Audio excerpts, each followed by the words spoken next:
अब section E में 3 case based questions हैं 4 मार्क्स ईच के। तो इसमें क्वेश्चन नंबर 36 है। तो देखिए, जब भी केस बेस्ड क्वेश्चन आता है ना, तो सबसे पहले हमको इसके क्वेश्चन को ध्यान देना चाहिए कि क्वेश्चन जो है ना कौन से चैप्टर से रिलेटेड है। तो देखिए, इसमें फर्स्ट क्वेश्चन क्या बोलता है कि does the average monthly velocity in kilometre per our form and arithmetic progression justify your answer. तो बेसिकली अर्थमेटिक प्रोग्रेशन से रिलेटेड इसके जो क्वेश्चंस हैं, इसके बाद अगर हम लोग इसको पढ़ेंगे ना तो हम लोग को काफ़ी कम समय में जो मेन डाटा है ना उसको लेने में हेल्प मिलेगा। तो देखिए, इसमें बोलता है कि in space exploration missions ion propulsion engine is an efficient way of travelling. The first such engine was used in deep space one a spacecraft. It produced a constant acceleration given below are approximate velocities of the engine. तो देखिए, इसमें एक space craft के बारे में बताया जा रहा है और जो मेन चीज़ है ना वो हमको नीचे में दिया हुआ है ना। तो इसको बहुत ज़्यादा हमको समय इस प्रकार की चीज़ों पे नहीं देना है। अब यहाँ से देखते हैं कि the initial average velocity of the engine in its first month was 27,360 kilometre per hour. तो देखिए, जिसमें फर्स्ट टर्म है ना वो हमको यहाँ पे साफ साफ दिख रहा है, वो क्या है 27,360 किलोमीटर पर आवर है। When the space craft past the asteroid Braille it reached an average velocity of 55,800 kilometre per hour. तो ये जो है ना स्पेस क्राफ्ट जब एस्टेरॉइड ब्रेले को पार करता है तो इसका एवरेज वेलोसिटी जो है ना वो 55,800 किलोमीटर पर आवर हो जाता है। अब based on the first 6 months of deep space one's monthly average velocity the following table was created.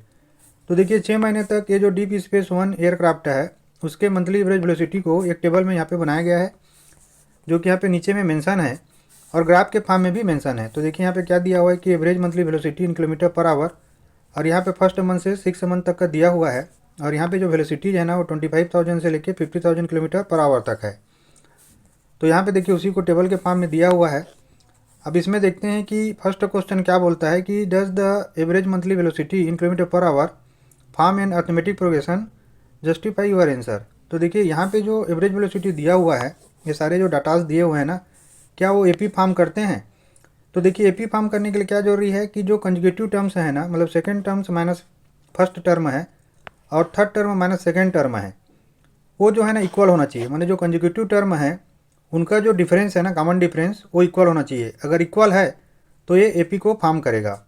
अब देखिए, इसको हम कैसे सॉल्व करेंगे कि लेट फर्स्ट टर्म है A1 equal to 27,360 kilometre per hour, ये पहला टर्म है इसका। सेकेंड टर्म है A2 equal to 30,915 kilometre per hour. Third term है A3 equal to 34,470 kilometre per hour. अब इसके बाद कॉमन डिफरेंस निकालेंगे two sets of consecutive terms का। तो उसको लिखेंगे कि common difference between two sets of consecutive terms are. तो इसमें सबसे पहले निकालेंगे second term minus first term. तो देखिए, सेकेंड टर्म है 30,915 माइनस जो फर्स्ट टर्म है इसमें 27,360। अब इसको सब्ट्रैक्ट करेंगे तो ये 5 हो गया। 11 में 6 जाएगा तो 5, 8 में 3 जाएगा तो 5 और 10 में 7 जाएगा तो 3। तो हमको क्या मिला 3,555 मिला second term minus first term का। ये जो वैल्यू है ना A2 माइनस A1 का है, ठीक है। अब इसको देखते हैं हम लोग third term minus second term को। तो थर्ड टर्म है यहाँ पे 34,470, इसको माइनस करेंगे 13,950 से। 30,915 से माइनस करेंगे तो 10 में 5 गया तो हो जाएगा 5, और 6 में 1 गया तो 5, 14 में 9 गया तो 5, यहाँ पे 3, यहाँ पे कट। ये क्या है आपका, ये है A3 माइनस A2, है ना। तो देखिए, ये दोनों सेम है, ये दोनों जो डिफरेंस ऑफ कंजुगेटिव टर्म है ना वो सेम है, इसीलिए क्या होगा, ये जो है ना एक एपी को फॉर्म कर रहा है। तो इसके आंसर में लिखेंगे कि the common difference is the same and hence the average monthly velocity forms an arithmetic progression. अब इसका सेकेंड क्वेश्चन है कि the distance travelled by the spacecraft in the first 10 months are 7,300 hours can be expressed as 7,300 p kilometre, where p is the sum of average monthly velocity for the first 10 months, find p show your work. तो देखिए, basically इसमें जो है ना ये जो दे रहा है वो डिस्टेंस है ना। अब हमको मालूम है कि डिस्टेंस इक्वल टू क्या होता है, ये होता है वेलोसिटी इनटू टाइम, ठीक है। इसीलिए ये जो है ना जो 10 मंथ का टाइम है 7,300 आवर्स को, उसको एवरेज मंथली वेलोसिटी से या सम ऑफ 10 मंथ का जो एवरेज मंथली वेलोसिटी है ना उससे मल्टीप्लाई कर रहा है, प्रोडक्ट कर रहा है, ताकि यहाँ पे हमको क्या मिल जाए, डिस्टेंस मिल जाए। लेकिन हमको जो फाइंड आउट करना है ना वो फाइंड आउट करना है कि sum of average monthly velocity for the first 10 months, ठीक है ना। तो इसमें हमको S10 फाइंड आउट करना है और जो फार्मूला है ना उसको यूज करके। देखिए जो फार्मूला होता है sum of n terms in an AP, वो होता है Sn equal to n/2 2a plus n minus 1d, उसको हम यहाँ पे यूज करेंगे। और यहाँ पे n का जो है ना वैल्यू है 10 मंथ, और जो a है उसका वैल्यू है 27,360 किलोमीटर पर आवर, और जो कॉमन डिफरेंस है वो 3,555 है। तो इसके बाद हम लोग sum of average velocity in 10 months को फाइंड आउट करते हैं। तो देखिए यहाँ पे मैंने उसको लिख लिया। अब यहाँ पे S10 इक्वल टू n का वैल्यू 10 है तो 10/2, अब 2 इंटू ए जो है ना ये 27,360 है, प्लस n माइनस 1 10 माइनस 1, और जो d है यहाँ पे 3,555 है। अब इसको आगे सॉल्व करेंगे तो 2 1 2 2 5 10, तो यहाँ पे 5 आ गया। उसके बाद इसको 2 से मल्टीप्लाई करेंगे तो 2 0 0 6 2 12 कैरी 1, 3 2 6 1 7 7 2 14 कैरी 1 2 2 4 1 5, प्लस 9 इंटू 3,555 हो जाएगा ये। इसको और सॉल्व करेंगे तो 5 in bracket 54,720 plus 5 9 45 carry 4, 5 9 45 4 49 carry 4, 5 9 45 और प्लस 4 करेंगे तो 49 कैरी 4, 9 3 27 और 27 और 4 करेंगे तो 31, तो हो जाएगा 31,995। अब इसको सम कर लेंगे तो ये हो जाएगा 0 + 5 5, 9 2 11, 9 7 16, 1 17 कैरी 1, 4 1 5 1 6 और ये 5 3 8, ये हो गया 86,715। अब इसको 5 से मल्टीप्लाई कर लेंगे तो 5 5 जा 25 कैरी 2, 5 1 जा 5 और 2 7, 5 7 जा 35 कैरी 3, 6 5 जा 30 33 कैरी 3, 8 5 जा 40, ये हो जाएगा 43। तो देखिए सम ऑफ एवरेज वेलोसिटी कितना मिला हम लोगों को, 4,33,515 है ना। ये जो वैल्यू है हमको सम ऑफ 10 मंथ का एवरेज वेलोसिटी मिला है। तो इसके आंसर में लिखेंगे कि so P equal to 4,33,515 kilometre per hour. अब इसके आंसर में लिखेंगे कि so P equal to 4,33,515 kilometre per hour. Question 36 का पार्ट 3 है कि the spacecraft passed the comet Borrelly 15 months after it passed Braille. तो देखिए ये जो स्पेस क्राफ्ट है ना वो बोली कोमेट को पास कर रहा है 15 मंथ बाद। किसके 15 मंथ बाद? जब ये ब्रेले को पास कर रहा है। अब देखिए यहाँ पे जब ये ब्रेले को पास कर रहा है ना तो यहाँ पे हमने एक जगह पढ़ा हुआ है कि उस समय इसका एवरेज वेलोसिटी कितना था, 55,800 किलोमीटर था जब ये ब्रेले को पास किया तब, ठीक है। लेकिन ये ब्रेले को कितने मंथ में पास किया इस क्वेश्चन में वो दिया नहीं है, उसको हमको यहाँ पे जूम करना पड़ेगा। अब आगे देखिए इसमें बोलता है कि find the average monthly velocity of the space craft when it passed बोली सो योर वर्क। तो देखिए हमको क्या पूछ रहा है इसमें कि यहाँ पे हमको एवरेज मंथली वेलोसिटी बताना है स्पेस क्राफ्ट का जब ये बोले को पास कर रहा है तो, और अपने के पूरे सॉल्यूशन को यहाँ पे हमको शो करके दिखाना है। अब देखिए यहाँ पे हम लोग लिखेंगे कि let's assume that the spacecraft passed Braille after n months, कि जो ब्रेले है ना उसको स्पेस क्राफ्ट जो है वो n मंथ के बाद पास कर रहा है। So average monthly velocity when it passed बोली इज, तो जो एवरेज मंथली वेलोसिटी होगा जब ये बोली को पास करेगा तो कितना होगा, इसके लिए फार्मूला यूज करेंगे nth टर्म का, ये an है, an equal to a plus n minus 1d हो जाएगा। यहाँ पे जो फर्स्ट टर्म है, फर्स्ट मंथ का एवरेज वेलोसिटी है वो 27,360 किलोमीटर पर आवर है, और जो n है ना वो n + 15 हो जाएगा क्योंकि ये n मंथ में तो इसको पार कर रहा है ब्रेले को, लेकिन उसके 15 मंथ बाद जो है ना ये बोली को पार कर रहा है, इसीलिए यहाँ पे n इक्वल टू इसको ना n1 ले लीजिए, ठीक है ना, n1 ले लेंगे तो ये n1 इक्वल टू n + 15 हो जाएगा। अब देखिए यहाँ पे जो वैल्यू निकालेंगे हम लोग Sn + 15 निकालेंगे, तो यहाँ पे एक ही जगह पुट करेंगे 27,360 प्लस n के जगह पुट करेंगे यहाँ पे n + 15 - 1, और d जो है यहाँ पे 3,555 होगा। अब देखिए यहाँ पे हम इसको ऐसा लिख सकते हैं कि 27,360 प्लस यहाँ पे n - 1 इंटू 3,555 और प्लस 15 इंटू 3,555 है ना। यहाँ पे वाला स्टेप मैं क्यों ले रहा हूँ, तो देखिए इसमें जो है ना एक चीज़ दिया हुआ है कि जब ये ब्रेले को पार करता है स्पेस क्राफ्ट तो उसका जो वेलोसिटी है ना वो 55,800 किलोमीटर पर आवर है। ठीक है, इसको यहाँ पे वो जो वेलोसिटी है इसकी इक्विवेलेंट होगा ना, जो यहाँ पे मैंने मेंशन किया हुआ है, उसको यहाँ पे लिखेंगे और इसके जगह में पुट करेंगे।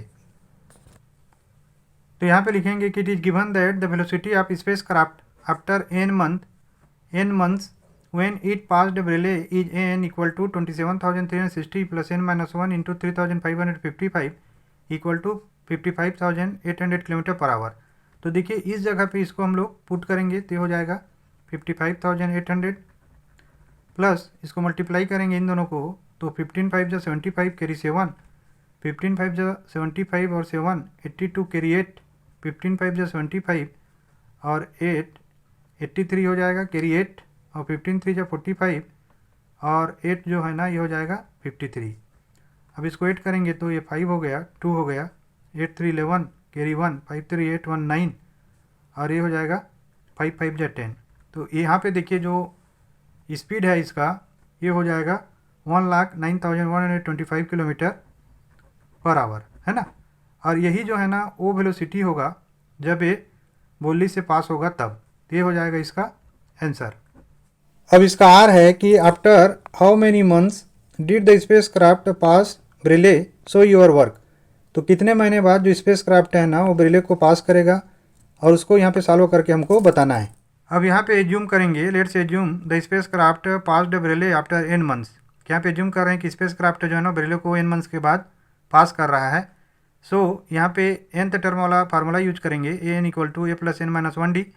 ये जो फार्मूला है ना सेम इसी को सॉल्व करेंगे, लेकिन यहाँ पे n को फाइंड आउट करना है, जिसको हम लोग यहाँ पे सॉल्व करते हैं तो हो जाएगा 27,360 जो कि फर्स्ट टर्म है प्लस n माइनस 1, और यहाँ पे जो कॉमन डिफरेंस है 3,555 है इक्वल टू 55,800 हो जाएगा। इसको आगे जाके सॉल्व करेंगे तो ये हो जाएगा n minus 1 3,555 equal to 55,800 minus 27,360। ठीक है, इसको माइनस कर लेते हैं, सब्ट्रैक्ट कर लेते हैं, तो 0 में 0 गया, 10 में 6 गया तो 4, 7 में 3 गया तो 4, और 15 में 7 गया तो 8, और 4 में 2 गया तो 2, तो हो जाएगा 28,450। अब यहाँ पे देखिए n माइनस 1 इक्वल टू होगा 28,440 डिवाइडेड बाई 3,555।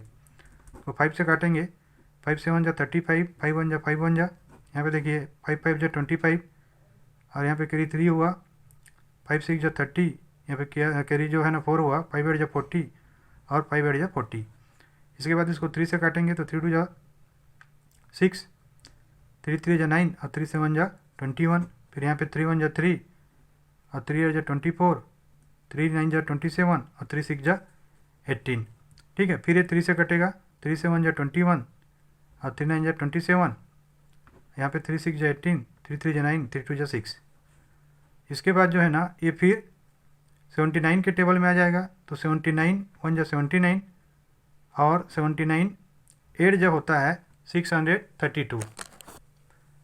तो देखिए यहाँ पे हम लोगों को मिलेगा n माइनस 1 इक्वल टू 8, तो यहाँ पे n इक्वल टू हो जाएगा 1 प्लस 8 इक्वल टू 9 मंथ्स, है ना। तो स्पेस क्राफ्ट जो है ना वो 9 मंथ्स के बाद जो है वो ब्रेले को पार करेगा। उसको आंसर में लिखेंगे कि the spacecraft passed Braille after 9 months, ये जो है ना इसका आंसर हो जाएगा। केस बेस्ड में क्वेश्चन नंबर 37 है, answer the following questions based on the information given below. यहाँ पे क्वेश्चन दिया हुआ है जो कि इंफॉर्मेशन पे बेस्ड है, इसको पढ़ते हैं। तो ray casting is a technique used in the creation of computer games. The basic idea of ray casting is as follows. The map is a 2D square grid using rays generated from an object. This 2D map can be transformed into a 3D perspective. One of the methods involves sending out a ray from the player's location to determine how far she is from a wall or an obstacle. The distance between the player's coordinates and the coordinate of the wall is calculated. If the player is near the obstacle, it looks larger and vice versa. तो देखिए इसमें एक game के बारे में बता रहा है, तो इसमें बहुत ज़्यादा इसको समझने का हमको ज़रूरत नहीं है क्योंकि ये हमारा क्वेश्चन का पार्ट नहीं है। अब आगे देखते हैं कि so below in the game all for 3D which was created using रे कास्टिंग। तो यहाँ पे देखिए एक गेम बनाया गया है। अब इसके बाद से ना ये क्वेश्चन शुरू होता है कि Riju wants to create an online snooker game using ray casting.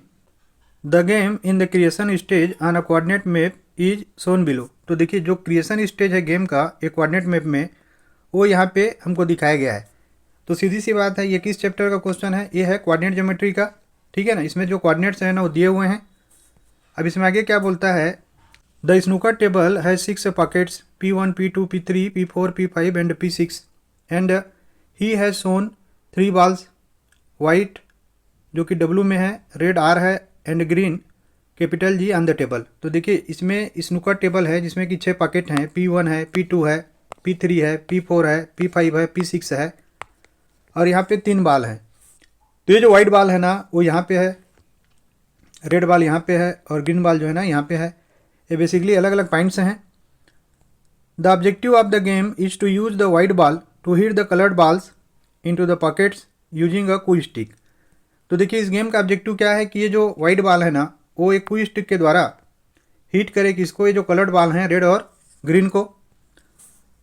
अब इसमें देखिए फर्स्ट क्वेश्चन है कि how much distance will a red travel if sent from the green ball to the nearest pocket, so your answer. इसमें पूछता है कि ये जो रे है ना वो कितना डिस्टेंस ट्रेवल करेगा अगर इसको सेंड किया जाए ग्रीन बॉल से नियरेस्ट पॉकेट में। तो देखिए इस क्वेश्चन में यहाँ पे ग्रीन बॉल जो है ना उसका कोऑर्डिनेट जो है एक्स कोऑर्डिनेट 7 है और वाई कोऑर्डिनेट 1 है और ये जो नियरेस्ट पॉकेट है ना वो P4 होगा और इसका जो कोऑर्डिनेट है वो 9 और 3 है।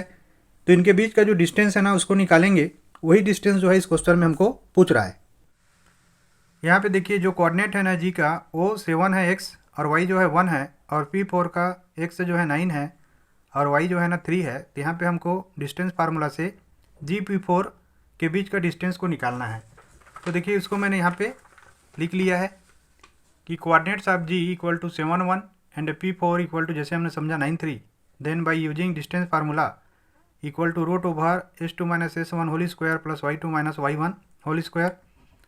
अब यहाँ पे हम लोग वैल्यू पुट करेंगे तो ये हो जाएगा 9 minus 7 square plus 3 minus 1 square और जाके सॉल्व करेंगे तो ये होगा 2 स्क्वायर प्लस 2 स्क्वायर, तो ये हो जाएगा 4 प्लस 4 और इसको सॉल्व करेंगे तो रूट ओवर 8 और इसको हम लिख सकते हैं 4 इंटू 2 इक्वल टू 2 रूट 2, है ना। तो इसका आंसर क्या आ जाएगा 2 रूट 2 आएगा। तो इसके आंसर में लिखेंगे कि distance between green ball G and pocket P4 P4 equal to 2 under root 2 units. अब इसका सेकेंड क्वेश्चन है, Riju wants to place a yellow ball at the mid point of the line connecting the white and green balls, find the coordinates of the point at which he should place the yellow ball, so your steps. तो देखिए इसके बाद रिजू जो है ना एक yellow ball पीले colour के बॉल को उस लाइन के बीच में मिड पॉइंट पे डालना चाहता है जो कि वाइट और ग्रीन के बीच में है। तो देखिए जो वाइट बॉल यहाँ पे है और ग्रीन यहाँ पे है, तो इनके बीच में एक लाइन आएगा, इसके बीच में ना वो एक पॉइंट डालना चाहता है और उस पॉइंट पे वो जो येलो बॉल है ना उसको रखना चाहता है। यहाँ पे हमको ये जो बीच वाला पॉइंट है ना मिड पॉइंट जो है उसके कोऑर्डिनेट्स को फाइंड आउट करना है। देखिए यहाँ पे रिजू जो है ना ये जो वाइट बॉल है और ये जो ग्रीन बॉल है इसके बीच में मिड पॉइंट पे येलो बॉल रखना चाहता है। तो देखिए यहाँ पे हम लोग मिड पॉइंट वाला फार्मूला यूज करेंगे। इसमें वाइट बॉल का जो कोऑर्डिनेट है एक्स कोऑर्डिनेट है -3, वाई कोऑर्डिनेट है -2 और ग्रीन बॉल का एक्स कोऑर्डिनेट है 7 और वाई जो है 1। तो यहाँ पे अगर हम लोग मिड पॉइंट फार्मूला को यूज करेंगे तो हमको यहाँ पे जो येलो बॉल है ना उसके जो कोऑर्डिनेट्स हैं वो मिल जाएंगे।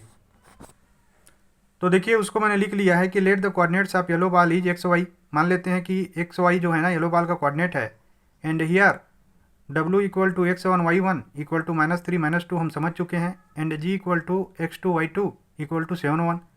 यहाँ पे W जो है ना वाइट बॉल का कोऑर्डिनेट है और G जो है वो ग्रीन बॉल का कोऑर्डिनेट है। So by using mid point formula, और मिड पॉइंट फार्मूला क्या होता है कि x equal to x1 plus x2 by 2, y equal to y1 plus y2 by 2। तो इसको यूज करेंगे तो हमको मिलेगा जो येलो बॉल है ना उसके कोऑर्डिनेट, तो यहाँ पे x1 जो है -3 है और x2 जो है ना वो 7 है, तो -3 plus 7 by 2 equal to 4 by 2 equal to 2। और y में देखिए y इक्वल टू यहाँ पे y1 जो है -2 है, y2 जो है ना 1 है बाई 2, तो हो जाएगा -1 बाई 2।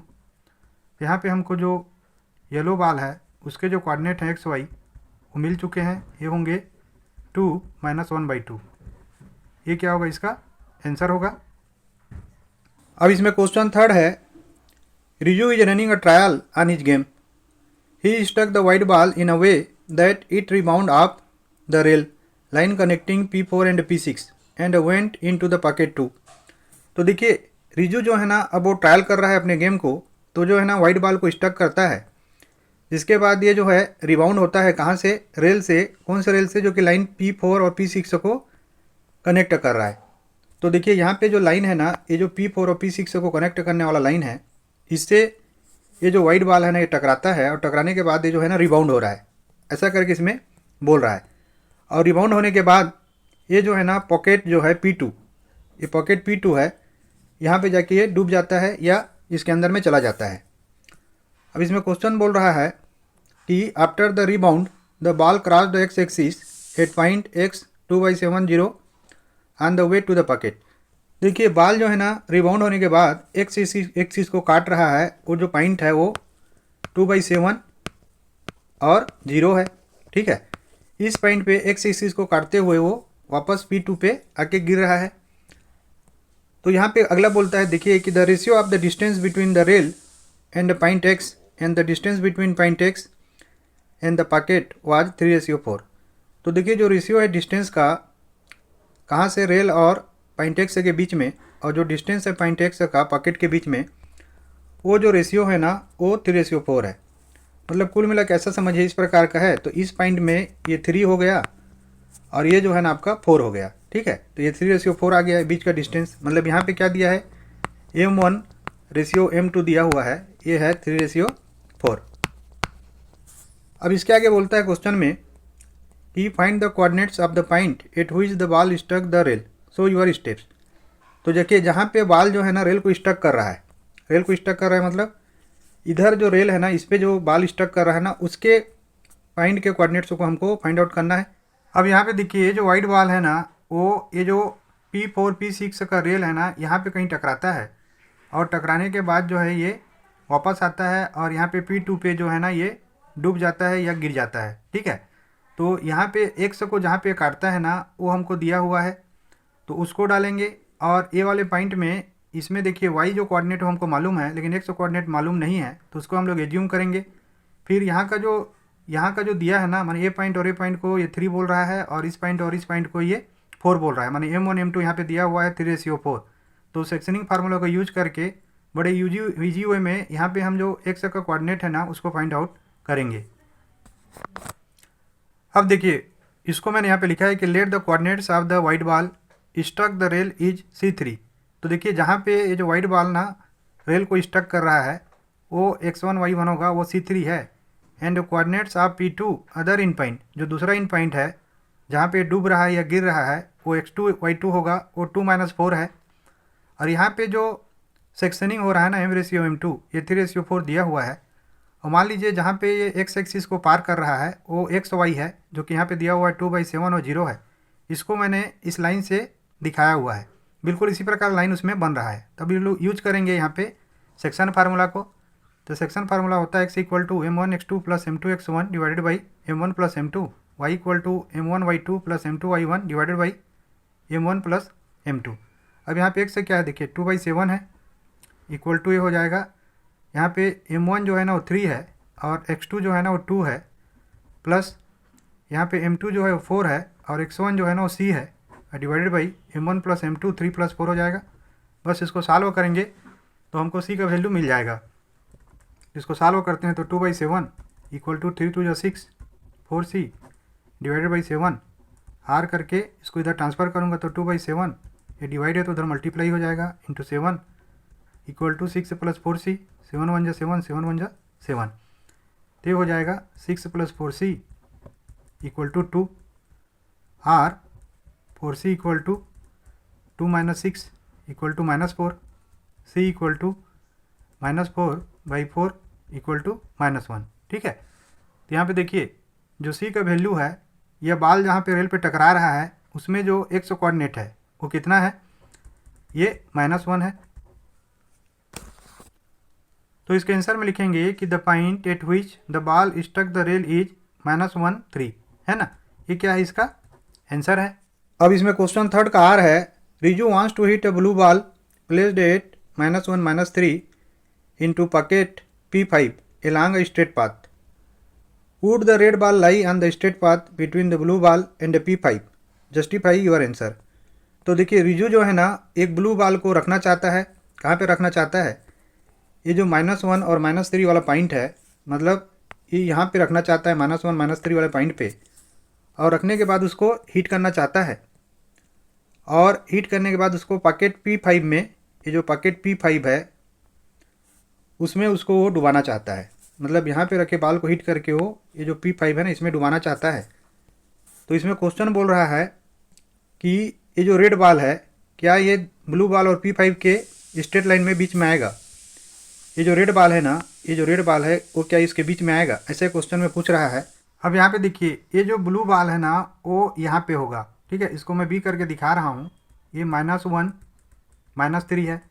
तो सबसे पहले हम लोग क्या करेंगे, डिस्टेंस फार्मूला से ब्लू बॉल और रेड बॉल के बीच का डिस्टेंस को हम लोग निकालेंगे।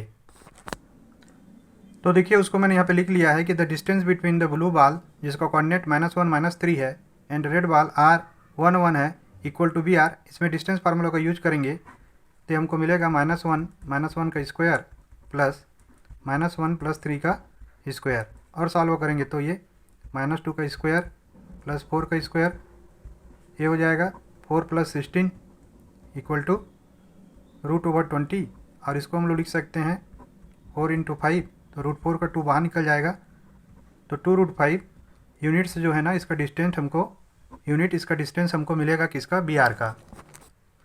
इसके बाद देखिए जो रेड बॉल है ना और ये जो होल है P5, इनके बीच के डिस्टेंस को हमको फाइंड आउट करना है। तो रेड बॉल का कोऑर्डिनेट तुमको मालूम है 1 1 है, और यहाँ पे जो P5 है इसका कोऑर्डिनेट क्या है, 2 और 3 है। तो उसको मैंने यहाँ पे लिखा है कि using distance formula distance between red ball R11 and P5 2 3 RP5 equal to, ये हो जाएगा √2 - 1 का स्क्वायर प्लस 3 - 1 का स्क्वायर इक्वल टू होगा 1 का स्क्वायर प्लस 2 का स्क्वायर, तो ये हो जाएगा 1 + 4 इक्वल टू √5 यूनिट्स। अब देखिए इसके बाद हमको क्या निकालना है, हम लोग निकालेंगे ये जो ब्लू बॉल है और ये जो P5 है ना इसके बीच का डिस्टेंस कितना है। इसके कोऑर्डिनेट तो हमको मालूम है, तो हमको BP5 कैलकुलेट करना है। तो देखिए by using distance formula distance between blue ball B -1 -3 and P5 2 3, तो हो जाएगा BP5 इक्वल टू √, ये हो जाएगा 2 + 1 का स्क्वायर प्लस 3 + 3 का स्क्वायर, तो ये हो जाएगा 3 का स्क्वायर प्लस 6 का स्क्वायर, सॉल्व करेंगे तो 9 + 36, ये हो जाएगा √45, तो होता है 9 × 5 इक्वल टू 3√5 यूनिट्स, ठीक है। अब इसके बाद देखिए अगर ये तीनों के तीनों जो पॉइंट हमने निकाले हुए हैं ना ये कोलिनियर होंगे तो इनका जो सम है ना वो आ जाएगा। मतलब ऐसा है ना पॉइंट, तो कि मान लीजिए ये फर्स्ट पॉइंट है A और ये पॉइंट B है और ये पॉइंट C है, ठीक है। तो AC का जो डिस्टेंस है ना वो AB + BC होगा। तो इसमें देखिए ये तो दिख रहा है साफ साफ कि यहाँ पे 2√5 + √5 करेंगे तो कितना आ जाएगा, ये 3√5 यूनिट्स आ जाएगा। मतलब ये क्या है, कोलिनियर है।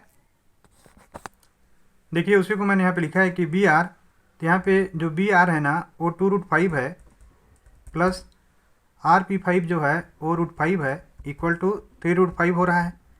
और यहाँ पे देखिए जो 3√5 है ना वो BP5 है, तो इक्वल टू क्या मिल रहा है हम लोगों को, BP5 मिल रहा है। मतलब ये जो है ना कोलिनियर है। तो इसके आंसर में लिखेंगे the red ball will lie on the straight path between the blue ball and P5, है ना। ये क्या हो जाएगा, इसका आंसर हो जाएगा। क्वेश्चन नंबर 38 है the Surya Kiran is an aerobatics demonstration team of the Indian air force and was formed in 1996। In Surya Kiran demonstrations fighter pilots perform aerobatic manoeuvres in group of 3 to entertain an audience. तो देखिए इसमें Surya Kiran demonstration के बारे में बताया जा रहा है जिसमें फाइटर पायलट जो है ना 3 के ग्रुप में एरोबेटिक मैन्यूवर दिखाते हैं ताकि जो ऑडियंस है उनको इंटरटेन कर सकें। अब इसको आगे पढ़ते हैं। तो Anuja and Sarthak are watching planes A, B and C at Surya Kiran demonstration in Jaipur. तो देखिए यहाँ पे 2 बच्चे हैं अनुजा और सार्थक, वो 3 प्लेन को देख रहे हैं, जैसे कि आप यहाँ पे देख रहे हैं स्क्रीन में इन तीनों को देख रहे हैं। कहाँ पे? सूर्य किरण डेमोस्ट्रेशन जयपुर में। Anuja is watching the demonstration from the हवा महल वाइल सार्थक is at the city place. और अनुजा जो है ना वो हवा महल में है और जो सार्थक है वो सिटी प्लेस इसको देख रहा है। Both of them are 1365 metre apart as shown in the figure below. और दोनों के बीच का डिस्टेंस जो है ना 1365 मीटर है, जैसे कि इस फिगर में हम देख पा रहे हैं। अब इसमें देखिए जो मोस्ट इम्पॉर्टेंट है वो है क्वेश्चन नंबर 1 कि when the angle of elevation of plane B from Anuja's eye is 30 degree. तो देखिए अनुजा के आँख से जो है ना ये जो एंगल ऑफ एलिवेशन है प्लेन बी का वो यहाँ पे बोल रहा है कि ये 30 डिग्री है। ठीक है, उसके बाद बोलता है the plane's altitude is 675 metre above ground. और ये जो प्लेन है ना इसका जो अल्टीट्यूड है ये 675 मीटर ग्राउंड से ऊपर है। अब इसमें क्वेश्चन पूछता है कि what is its horizontal distance from where Anuja is standing. ये जो अनुजा यहाँ पे खड़ी है यहाँ से ये जो हॉरिजॉन्टल डिस्टेंस है ना ये कितना होगा, इसको इसमें हमको बताना है। Draw the figure and show your steps. और फिगर को ड्रा करना है और स्टेप्स को भी शो करना है। देखिए इसमें सबसे पहले ना एक राइट एंगल ट्रायंगल ड्रा करेंगे, जो कि राइट एंगल होगा यहाँ पे जैसे कि आप स्क्रीन पे देख रहे हैं। उसके बाद यहाँ पे लेट करेंगे कि let Anuja stands at point P. Anuja जो है ना पॉइंट पी पे खड़ी है and plane is at point B. और प्लेन जो है ना पॉइंट बी पे है, तो इसका अल्टीट्यूड जो है ना वो बी क्यू है, जिसका वैल्यू यहाँ पे दिया हुआ है 675 मीटर। और जो एंगल ऑफ एलिवेशन जो है ना जो कि अनुजा के आँख से प्लेन बी के ऊपर बन रहा है वो 30 डिग्री है। उसको यहाँ पे लिख लेंगे कि given angle of elevation angle B P Q equal to 30 degree और planes altitude B Q equal to 675 metre. और यहाँ पे क्या फाइंड करना है हम लोगों को कि जो हॉरिजॉन्टल डिस्टेंस है पी क्यू इसको हमको फाइंड आउट करना है। तो इसको लिखेंगे कि to find horizontal distance P Q. अब देखिए in triangle B Q P में ये जो एबव ट्रायंगल है उसमें tan 30 डिग्री इक्वल टू होता है परपेंडिकुलर अपान बेस। ठीक है, तो यहाँ पे परपेंडिकुलर क्या है? बी क्यू है। बी क्यू अपान बेस जो है ना वो पी क्यू है। और यहाँ पे बी क्यू का वैल्यू 675 है और पी क्यू हमको निकालना है। और tan 30 का वैल्यू होता है 1/√3। अब इसको सॉल्व करेंगे तो पी क्यू का क्रॉस मल्टीप्लिकेशन होगा इधर, तो पी क्यू इक्वल टू √3 का क्रॉस मल्टीप्लिकेशन होगा इससे, तो हो जाएगा 675√3 मीटर, है ना। तो जो हॉरिजॉन्टल डिस्टेंस होगा वो कितना होगा? 675√3 मीटर होगा। यही क्या है इसका आंसर है। अब इसमें क्वेश्चन नंबर 2 है when the planes are in landing formation the pilot from plane B can see plane A at an angle of elevation of 30 degree. तब जब ये प्लेन्स जो है ना वो लैंडिंग फॉर्मेशन में होते हैं तो जो पायलट है प्लेन बी का वो प्लेन ए के पायलट को एक एंगल ऑफ एलिवेशन 30 डिग्री पे देखता है। Plane B is 740 metre above ground level and the horizontal distance between plane A and plane B is 50√3 metre. तो देखिए प्लेन बी जो है ना उस समय 740 मीटर एबव ग्राउंड है और जो हॉरिजॉन्टल डिस्टेंस है दोनों प्लेन का ए और बी के बीच के प्लेन का वो है 50√3 मीटर। अब क्वेश्चन बोलता है कि what is the altitude of plane A. तो प्लेन ए का एल्टीट्यूड कितना होगा? Draw the figure and show your steps. तो इसमें फिगर को ड्रा करना है और स्टेप्स को भी शो करना है। अब सेकेंड के लिए इस प्रकार का एक फिगर हम लोग ड्रा करेंगे जहाँ पे ये जो प्लेन ए बी सी है ना उसको मैंने यहाँ पे पॉइंट पे दिखाया है। अब देखिए यहाँ पे गिवन क्या है? Angle of elevation from plane B to A. Angle of elevation जो है ना प्लेन बी से ए का वो 30 डिग्री है, तो ये हो जाएगा angle A B X equal to 30 degree. Horizontal distance between A और बी के बीच का जो हॉरिजॉन्टल डिस्टेंस है ना वो बी एक्स है, तो बी एक्स इक्वल टू दिया हुआ है 50√3 मीटर। और height of plane B from ground level, जो हाइट ऑफ प्लेन बी है ग्राउंड लेवल से बी इक्वल टू 740 मीटर, ये चीज़ हमको दिया हुआ है। अब इसमें सबसे पहले हम लोग फाइंड आउट करेंगे कि in triangle A B X में tan 30 डिग्री इक्वल टू क्या हो जाएगा? तो देखिए ये परपेंडिकुलर होगा इसका और ये बेस होगा, तो परपेंडिकुलर अपान बेस, तो परपेंडिकुलर है यहाँ पे ए एक्स और जो बेस है ना वो 50√3 है। हमको मालूम है tan 30 का वैल्यू 1/√3 होता है।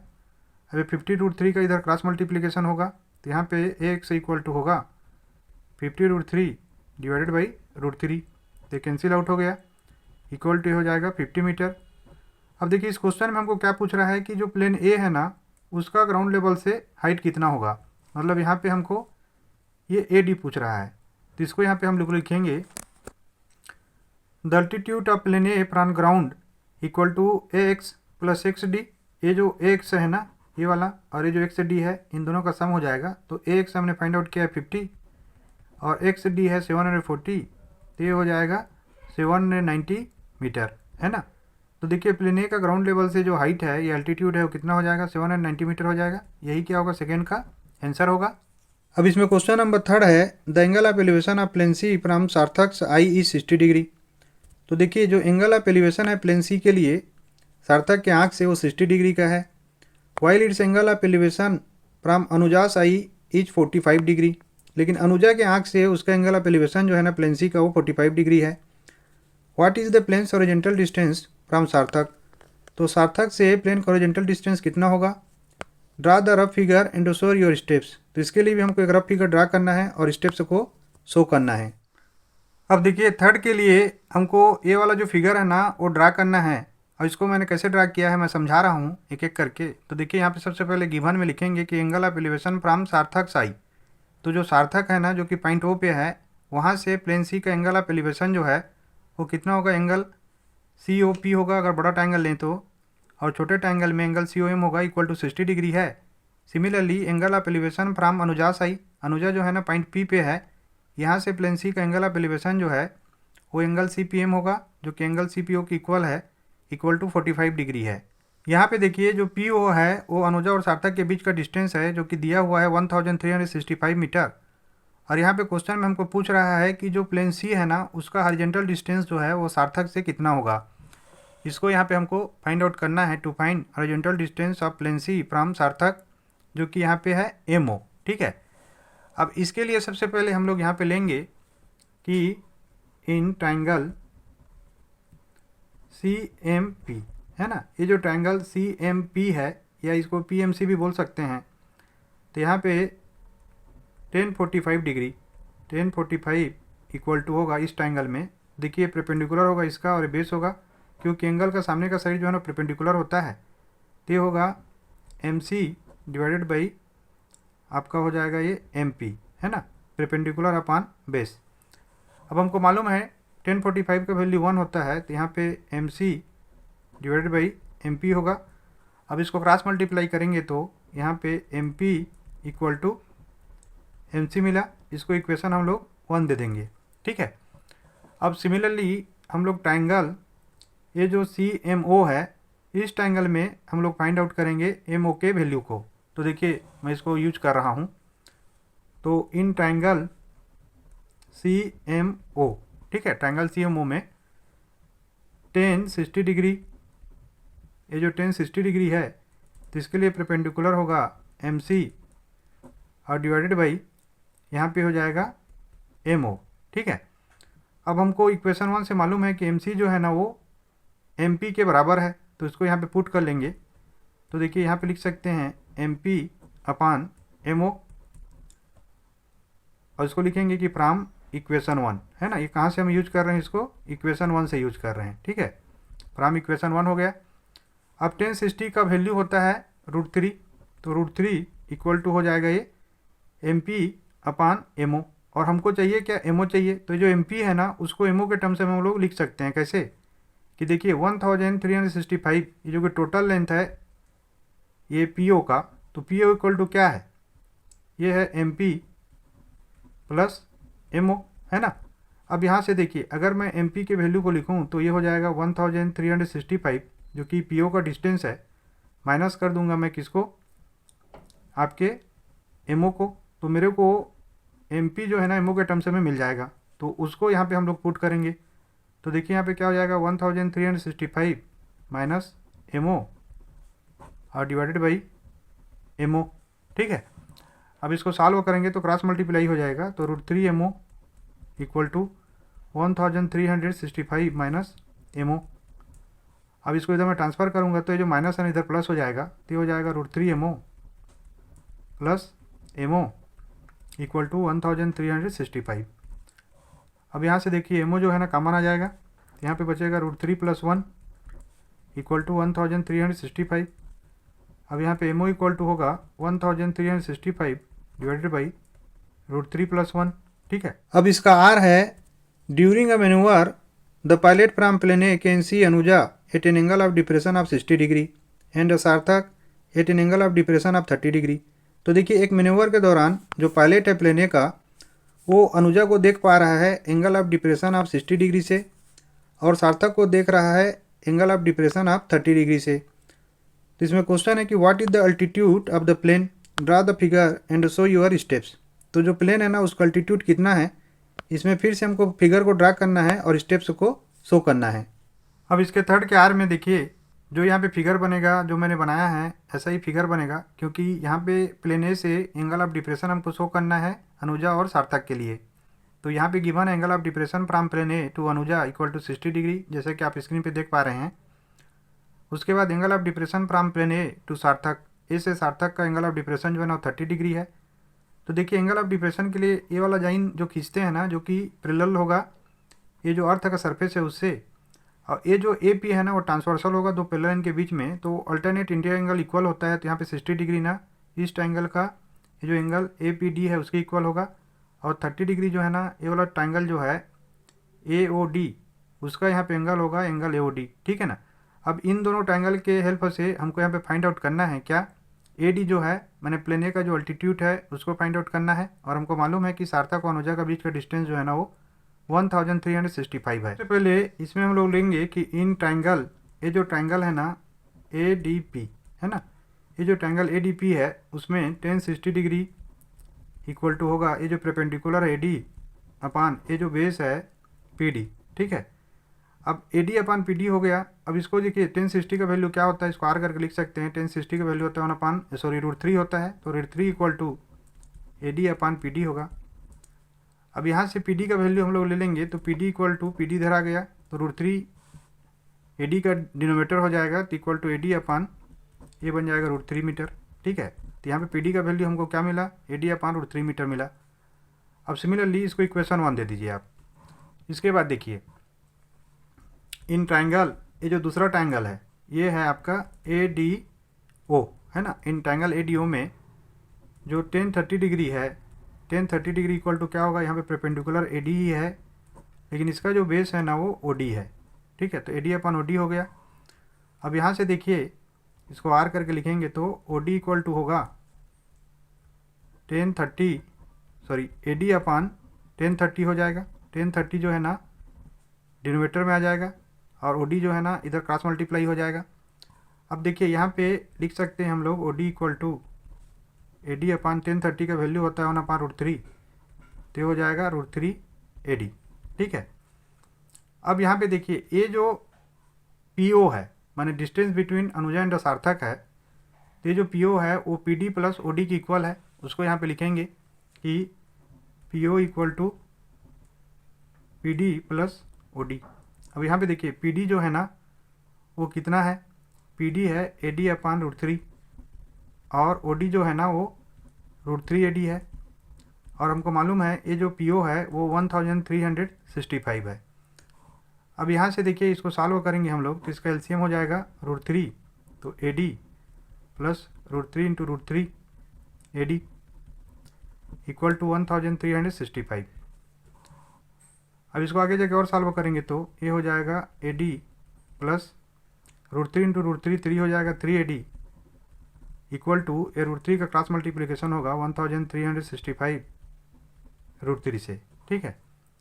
अब और सॉल्व करेंगे तो ये हो जाएगा 4 A D equal to 1365 into 1.732 जो कि √3 का वैल्यू होता है, और ए डी इक्वल टू हम लोग इसको निकालें तो 1365 इंटू 1.732 डिवाइडेड बाई 4।